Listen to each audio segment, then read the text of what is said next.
Bueno, damos inicio al ciclo de entrevistas de la Fundación FEJA. La primera, en este caso, le agradecemos a Nicolás Fernández, que tiene una dilatada trayectoria. Bueno, fue diputado nacional, fue senador nacional, fue miembro del Consejo de la Magistratura. Es uno de los miembros honorables y fundador de esta fundación, de Estudios Jurídicos Argentinos, de FEJA. Fundador del estudio jurídico que hoy nos está cobijando, y queríamos dar comienzo a este ciclo de entrevistas a partir de una serie de temáticas que queremos tocar y que, bueno, te agradecemos, Nicolás, por la bienvenida. No, mira, en principio el agradecido soy yo, porque, digamos, los destinatarios de esta entrevista son nada más ni nada menos que jóvenes que se incorporan a la Fundación con la idea de formarse, la idea de prepararse para desarrollar las herramientas de un mundo mejor. Antes de, digamos, de dar inicio a lo que pretendo yo sea una entrevista, me preguntaba el motivo, me preguntaba para qué servía, si yo pensaba dirigirme hacia terceras personas y en qué podría colaborar. Generalmente el desafío me obligó a pensar o a diagramar bajo qué premisa yo cumplía con este compromiso. Y el compromiso no es solamente con ustedes, es conmigo. Yo deseo transmitir una serie de vivencias y deseo transmitir grandes desafíos. Entonces me imaginé, por ejemplo, iniciar esta entrevista citando a grandes pensadores de la historia nacional, arrancar con Raúl Escalabrino Ortiz, Arturo Jauretche, Juan Domingo Perón, José Hernández y Martín Fierro, o al mismísimo Enrique Santos Discépolo. Porque en definitiva, desde ahí se podía construir una plataforma agradable y digerible, recitando reflexiones que han pasado todos los filtros. Y cuando pensaba eso, me rebelé automáticamente contra esa idea primigenia y dije no. Debo renunciar a ello y debo hacer un esfuerzo para hacer un aporte mucho más personal. Hoy el color de mi cabello indica que he alcanzado algún grado de maduración que me permite hacer algunas reflexiones en voz alta y compartir algunas de las inquietudes también en voz alta. Esto es una gran oportunidad y un gran momento donde a mí me parece que la Fundación tiene que hacer un gran aporte. Porque podemos elegir un discurso endulcorado o podemos elegir efectivamente enfrentar a la audiencia y obligarlos a reflexionar sobre esta sociedad que está inmersa en una crisis de valores muy, pero muy importante y que necesita un abordaje y un cambio rotundo si lo que pretendemos es llegar a un lugar más digno. Y ese cambio rotundo y ese cambio de paradigma tiene solo como protagonistas a los integrantes y a los nuevos integrantes de la Fundación, que deben partir de la premisa que no todo está escrito, que no hay verdades absolutas, que nadie puede pensar por ellos, y entonces mi interpelación es obligarlos a pensar, a interrogarse, a cuestionar, a interpelar sobre los motivos y las razones que motivan sus vidas. Que se pregunten con profundidad sobre aquellas inclinaciones que los llevan a vivir de un modo u otro. Y desde esa interpretación tratar de movilizarlos hacia un lugar donde puedan sentirse más dignos, menos cómplices de un sistema que está totalmente en crisis y que indudablemente ha fracasado. Y por ello las frustraciones se multiplican en forma geométrica. Lo primero que quiero afirmar es que lo que te dije recién, no todo está escrito. No es cierto que esté todo pensado. No queda, digamos, solamente el camino de apegarnos a lo que nos proponen, sino por el contrario, tenemos que ser nosotros los que abordemos la bandera de la creatividad, abrazada y adornada por los valores de la honestidad, la solidaridad y la responsabilidad. Y que esos sean los ejes de los paradigmas de la nueva sociedad. Es cierto, durante la vida, o durante la existencia de la humanidad, hubo gente que iluminada pensó en algo, lo plasmó, y muchos otros siguieron ese relato, o siguieron esos textos, o siguieron esas líneas con algún grado de éxito. Y a esos ilustres ciudadanos los identificamos como los hombres importantes de algún siglo, pues marcaron tendencia, pero fundamentalmente demostraron una absoluta ejemplaridad.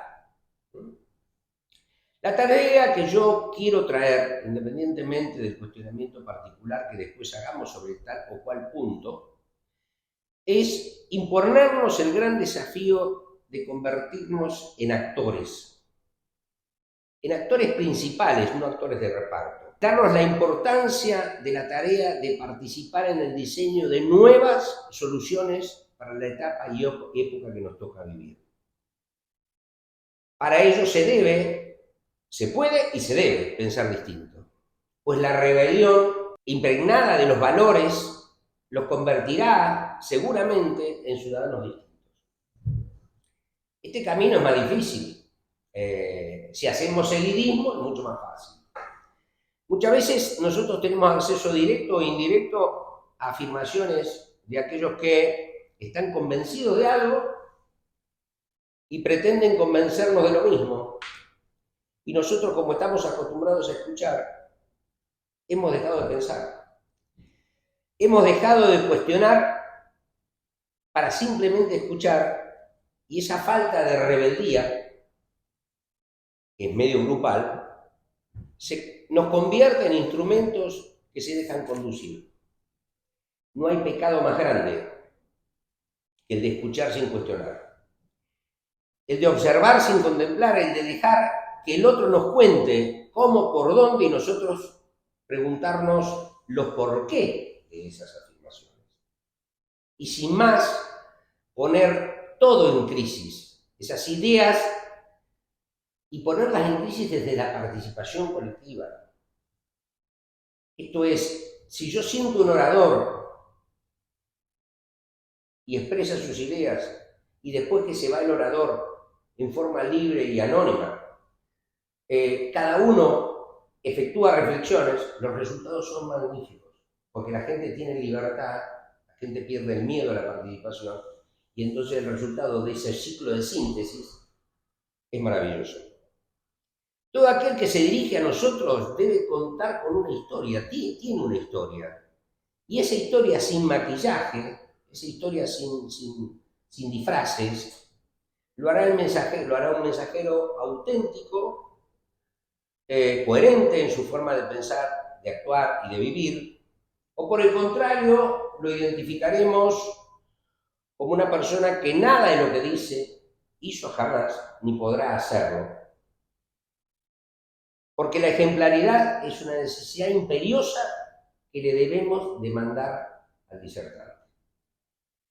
Señores y señoras, no hay nada que ustedes no puedan hacer. No hay nada que no puedan imaginar. No hay camino más importante que el de crear un destino donde se puedan sentir dignos, vivos, y no hay tarea más maravillosa en la vida que ser uno mismo y animarse a replantearse las cosas una y mil veces hasta sentirnos cómodos. No dejarse convencer es la forma de obligarse a pensar desde otro lado, desde otra óptica, a razonar con nuestras propias herramientas y nuestras vivencias. Esto va a resultar incómodo para aquellos que nos armaron el corral, donde debemos jugar, porque cuestionarlo, interpelarlo, es un poco subordinarse, insubordinarse. Y nosotros debemos preguntarnos cuáles son las motivaciones de cada uno de los discursos que vayamos a escuchar acá, en la vida política, en la vida religiosa, en la vida social. Y de ahí sacaremos si coinciden en parte o en todo o en nada con nuestra forma de vivir y de pensar. Pensar que otro puede hacerlo por mí es una mayúscula estupidez, a la que estamos acostumbrándonos, lamentablemente. Y nos estamos acostumbrando, casi te diría, en forma colectiva. Pensar que la tecnología es una herramienta es un acierto, es real, es una herramienta. Ahora, pensar que esa herramienta nos viene a simplificar las cosas es una bobada. Lo artificial es y será siempre la obra de un ser humano que en una época, en una circunstancia y en un tiempo elaboró una herramienta para arribar a los lugares en donde el marco de probabilidades es tan grande que difícilmente esa herramienta o esa respuesta artificial se equivoque. Pero lo que no se tiene en cuenta es que la raza es evolutiva, todos los días cambia. El escenario donde nosotros actuamos es diametralmente opuesto conforme analicemos Santa Cruz, o analicemos Pompeya, o analicemos Quilmes, o analicemos, qué sé, Puerto Santa Cruz.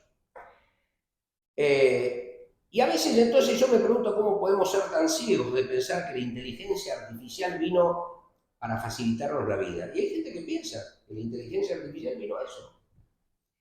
Y en realidad no.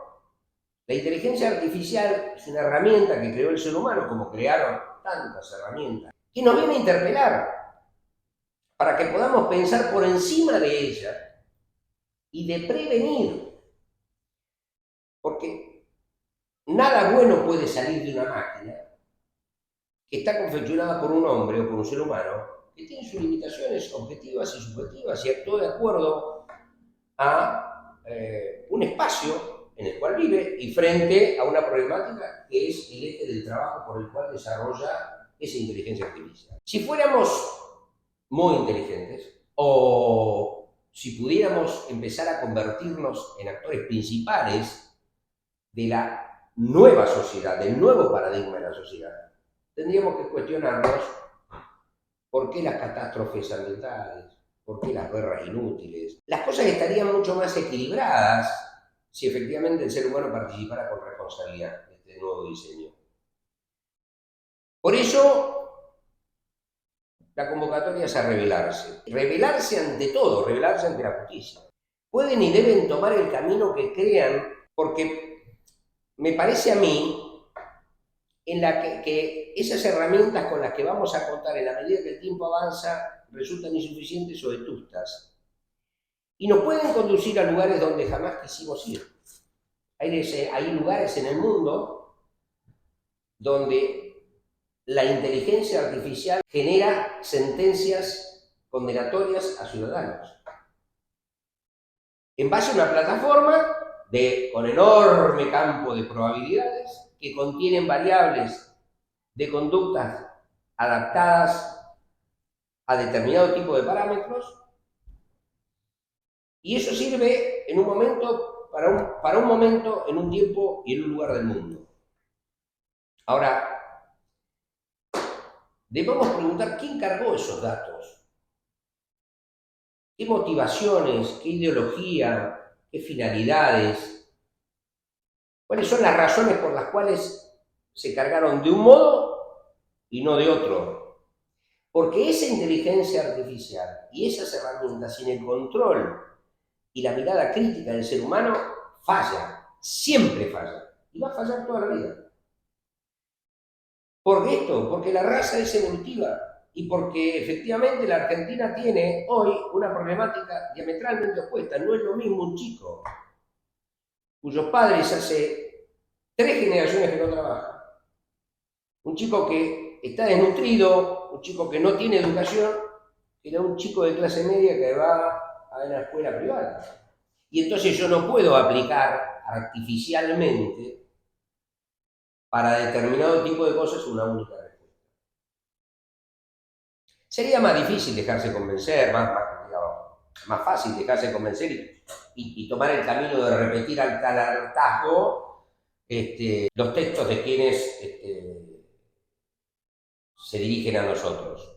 Pero aún en la lectura de esos textos tenemos que también aprender a ser críticos, porque siempre atrás de un texto hay un interés, siempre hay alguien que financia la editorial en la cual escribe el autor, y nosotros estamos obligados a preguntarnos por qué, cuándo, bajo qué circunstancias.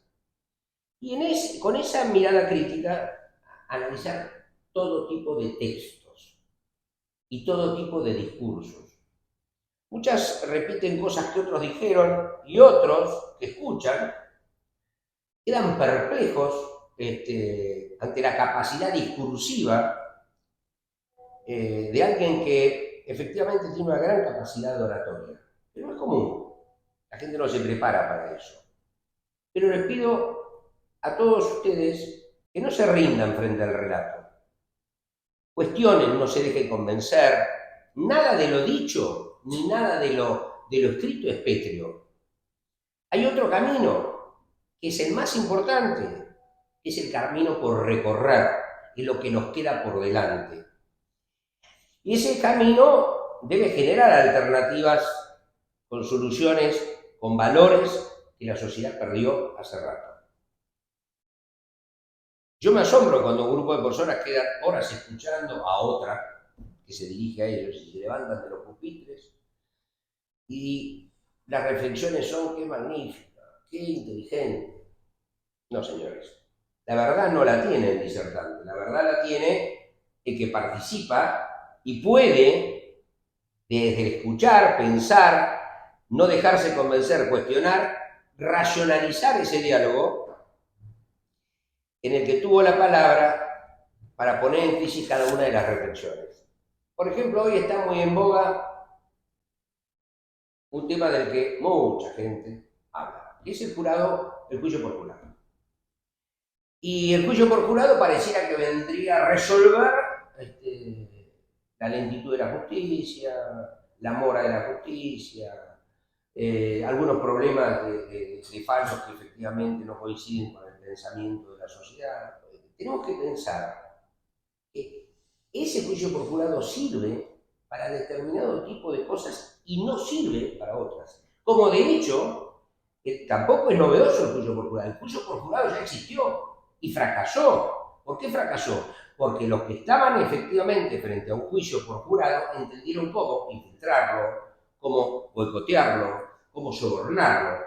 Entonces no es que encontramos nosotros la llave maestra para resolver los problemas, porque las soluciones no son para siempre. Las soluciones son para un momento, para una circunstancia, para un tipo de delito penal, y que tendremos que ir modificando y trabajando en la medida que esa herramienta se vuelva obsoleta. Vuelvo a repetir, no es lo mismo sentenciar a un chico de 14 para poner la ley, poner el límite en la ley que se está pretendiendo llevar adelante, que vive marginado como consecuencia de los desastres de las conducciones políticas anteriores, porque ese chico no eligió ser un indigente, ni un analfabeto. O sea, la sociedad va por un camino donde van quedando pedazos, y en esos pedazos queda esta gente. La vida todo está mezclado, no nos podemos hacerlo distraídos. Todo tiene un condimento político, un condimento religioso, y por ende no hay neutralidad real. La neutralidad es solo aparente, es más, me animo a decir que no hay ser humano neutro. Es más, solo algunos grandes actores lograron engañarnos, por lo menos durante un tiempo, pero el secreto en saber que no hay neutralidad es darse cuenta, es cuestionarnos, es ponernos frente a la disyuntiva de preguntarse cómo, cuándo, por qué. Por eso el derecho nos da libertad. El derecho nos da libertad. El derecho es creatividad pura y tiene que estar vigente permanentemente. Y la participación activa en la creatividad de ese derecho que viene nos va a dar soluciones mucho más importantes de las que nos podemos imaginar. En las ciencias exactas, 2 más 2 es 4. En nuestro mundo, 2 más 2 no es 4. Porque hay que ver los atenuantes, hay que ver las motivaciones, hay que ver si hubo frenos inhibitorios, hay que ver si hubo... el resultado que se obtenga va a tener que ver con la capacidad de análisis y con nuestra creatividad. Esta fundación sirve, y yo estoy convencido que sirve, solo y solo si obliga a pensar. Se obliga a interpelar al sistema judicial sin ningún desparpajo. Si los obliga a interpelar al sistema político y al sistema social en su conjunto. Si no logramos, si no se logra esa gran rebelión, esa gran masa crítica, creo que la Fundación no cumplió con su objetivo o no cumplirá con su objetivo. Estoy convencido que lo va a cumplir. Formarse es una obligación, pero para seguir ese camino en forma permanente. Hay quienes obtienen un título y a partir de la obtención de ese título, que es un marco, que se cierra un papel, creen que alcanzaron el techo. Ellos están perdidos en la soberbia y sumergidos en la más profunda de las ignorancias. El secreto de formarse es seguir profundizando todos los días, seguir cuestionando siempre, es rebelarse contra verdades absolutas. Hoy está muy de moda que uno nos propongan cosas de los que están convencidos o de los que se sirven para convencernos.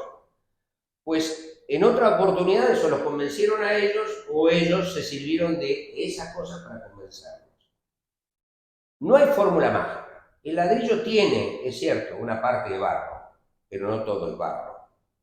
El ser humano también tiene un poco de todo. No todo es bondad, no todo es espiritualidad, no todo es lo que parece. Por eso, esta lucha, esta rebeldía, este rescate de valores, te diría que es la madre de las batallas. Los políticos de la última etapa, de la última época, la gran mayoría los escuché o los estoy escuchando últimamente, son personas que tienen una única finalidad, que es conducirlos a un lugar donde ellos ni siquiera han llegado, ni llegarán jamás. ¿Por qué? Porque les falta autocrítica, porque tienen nula capacidad de autocuestionarse, de hacerse cargo de sus limitaciones. Inclusive algunos se hacen cargo de los resultados que obtuvieron a lo largo de sus gestiones. Entonces, los resultados nos indican, en la sociedad que vivimos, que no son tan alentadores como para que nosotros hagamos un seguimiento ciego, ni de unos ni de otros. Por eso, quiero que quede claro que estoy absolutamente convencido que no hay ninguna persona más capaz que ustedes.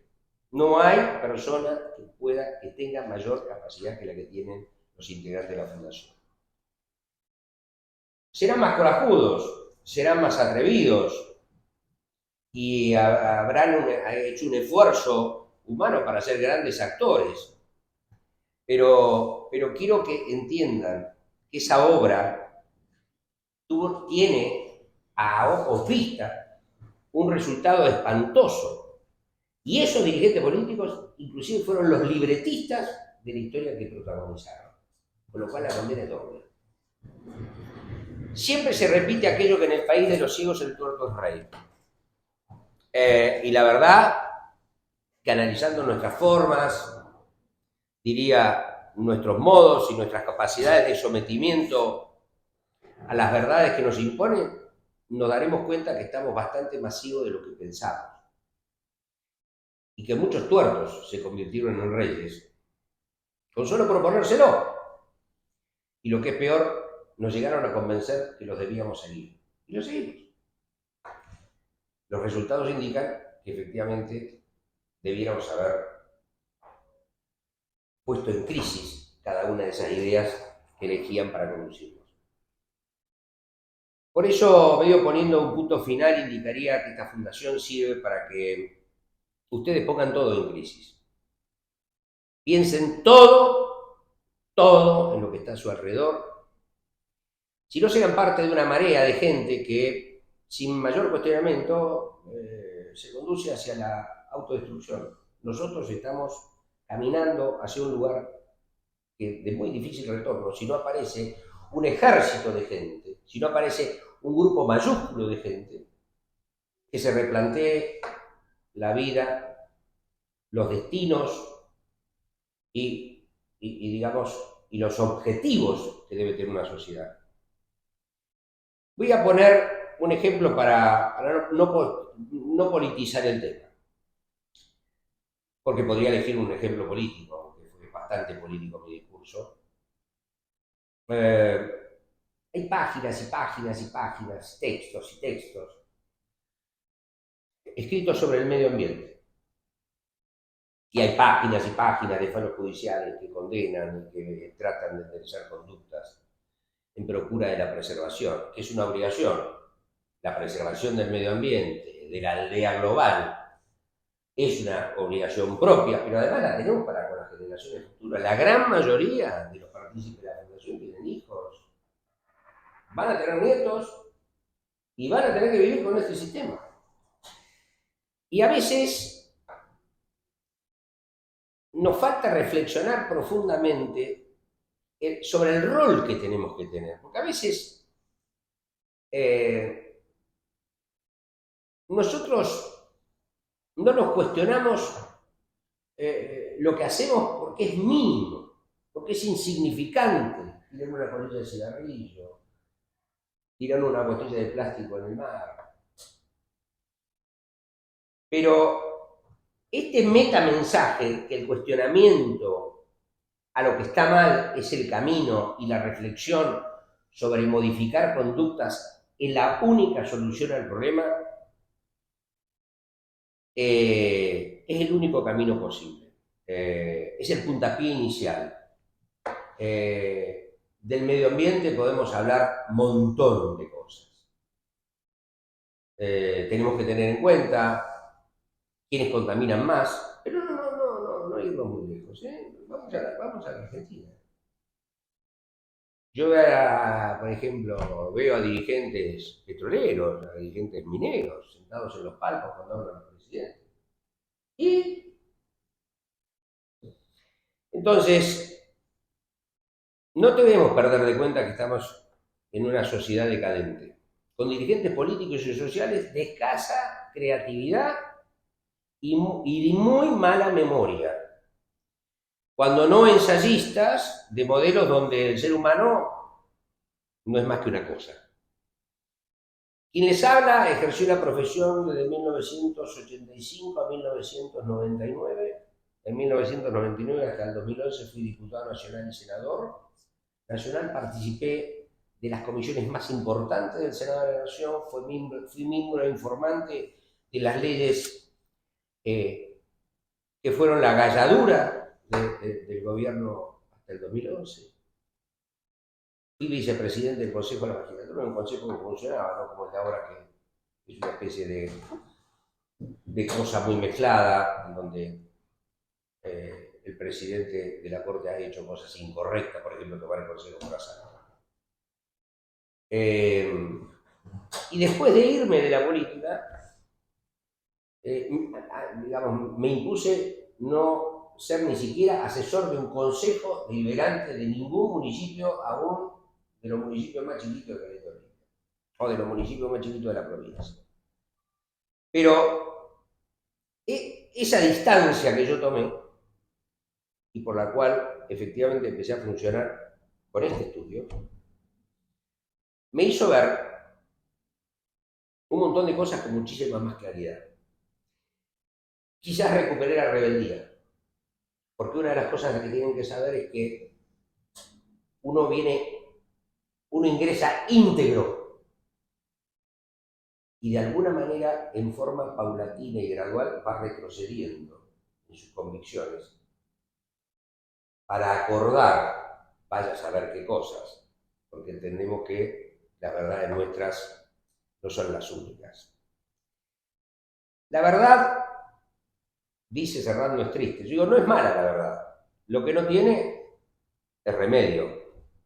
Cambiarla es parte de la tarea que tienen los integrantes de la Fundación y a todos aquellos que efectivamente sumen a esta Fundación.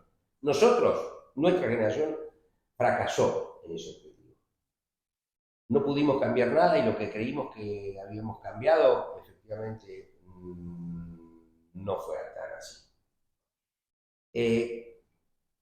Kipling decía que 6 amables servidores le habían enseñado o le habían hecho ver cuánto él sabía. Y esos señores eran cómo, cuándo, dónde, cuál, quién y por qué.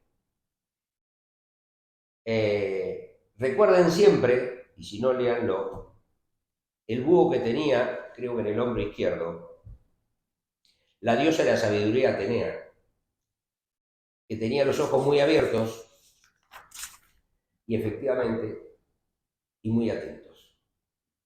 Hace rato que el búho, atento, vigilante, ha perdido de vista un montón de cosas y por eso suceden un montón de otras con las que renegamos, pero tenemos que agruparnos, tenemos que ponerlas en crisis y establecer valores que nos permitan sentirnos más dignos y parte de una sociedad que tenga futuro. Esta sociedad, así como va, no lo tiene. Gracias, Nicolás. De esta manera cerramos esta presentación del ciclo de entrevistas que vamos a hacer desde FEJA, agradeciendo ya la participación de Nicolás y la de ustedes, que esperamos que sea bien recibida, así que continuaremos con este trabajo. Muchas gracias. Gracias a ustedes, espero que sirva. Vuelvo a repetir, elegí no un discurso endulcorante, elegí boxearlos y hacerles ver que el seguidismo no conduce a ningún lado y que ustedes son los actores principales y los más importantes de la historia del futuro, que es la que están protagonizando actualmente.